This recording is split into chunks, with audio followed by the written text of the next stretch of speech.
Questo è il mio primo vero viaggio in moto in solitaria. La direzione sarà Bologna e poi vediamo strada facendo che cosa verrà. Signori, comunque sono emozionato.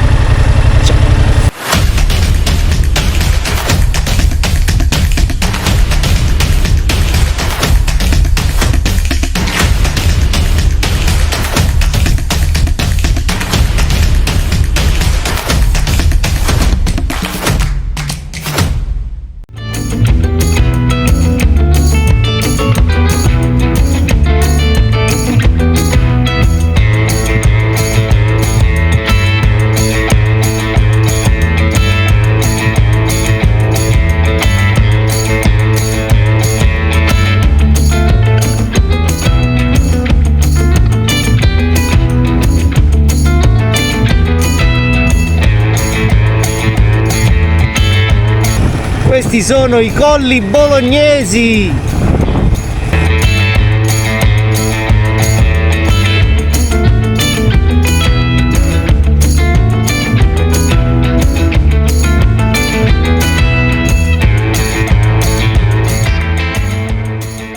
L'accoglienza dai cugini. È già arrivata la birra. E forse solo un 5 kg di nocello, un po' di pistacchietto. Per iniziale. Come si dice? No, sei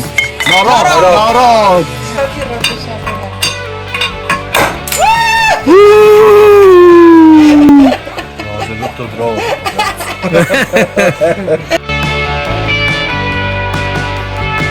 Ho preso giusto un po' di capicollo con 2 costine, un po' di pancetta, un po' di spiedini, un po' di salsiccia, un altro po' di costine, i mici, i funghi e poi c'è i dolci. Ah, certo.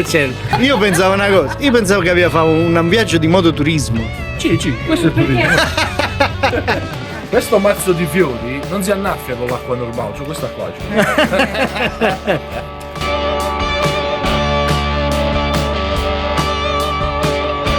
E il barbecue si fa per bene, capito?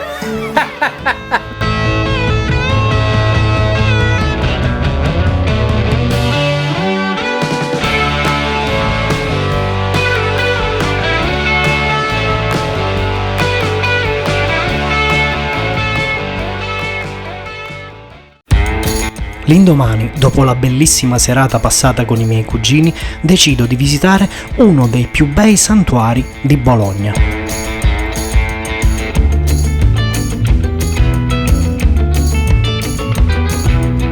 Il santuario di San Luca.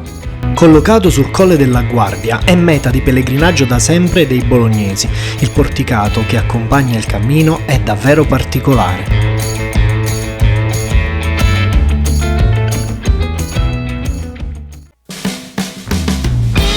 Lasciata l'Emilia-Romagna, entrando in Veneto, il paesaggio cambia, la pianura e le sue coltivazioni sovrastano completamente il mio orizzonte.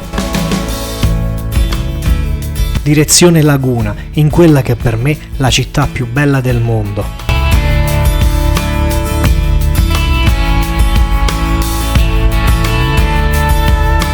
E comunque la comodità di viaggiare in moto è che noi, motociclisti a Venezia, non paghiamo il parcheggio. E facciamocela sta passeggiata a Venezia, va? Venezia è come un pensiero triste sull'acqua.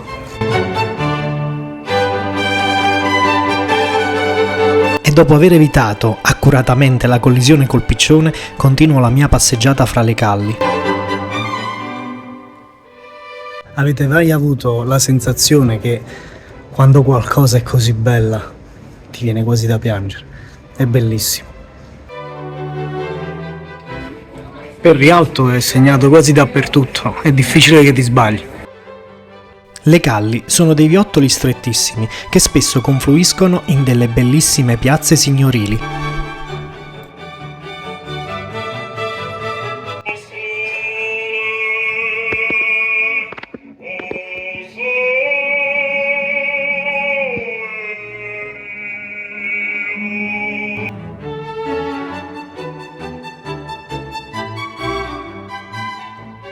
E così anch'io piano piano mi incammino verso il ponte di Rialto.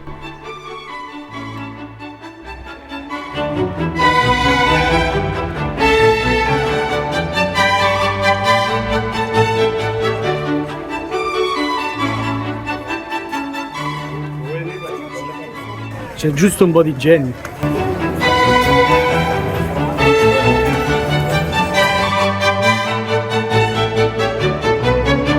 E così dalle piccole calli si arriva nella sfarzosa piazza San Marco.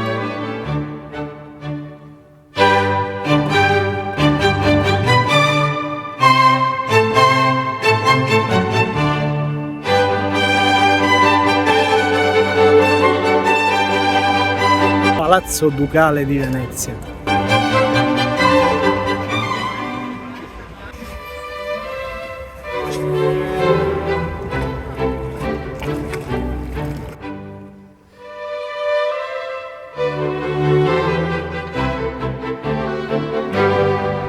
Qui c'è l'Arsenale di Venezia. Molte persone, molti turisti non la considerano, però è uno dei posti più importanti per Venezia, perché qui si sono costruite le galee. Qui i maestri d'ascia intagliavano queste imbarcazioni che nei secoli navigavano e commerciarono per tutto l'Oriente, rendendo ricca la Serenissima. E questo è il mitico teatro La Fenice di Venezia, che è stato ricostruito un pochino di anni fa, dopo un incendio.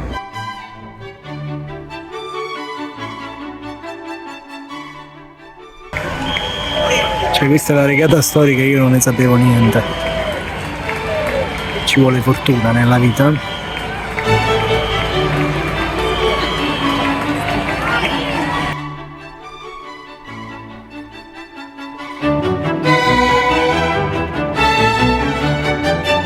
Secondo me per educare qualcuno alla bellezza basta solo portarlo a Venezia. La mia giornata si chiude qui, ma voi continuate a seguirmi perché nella seconda parte andremo in Umbria.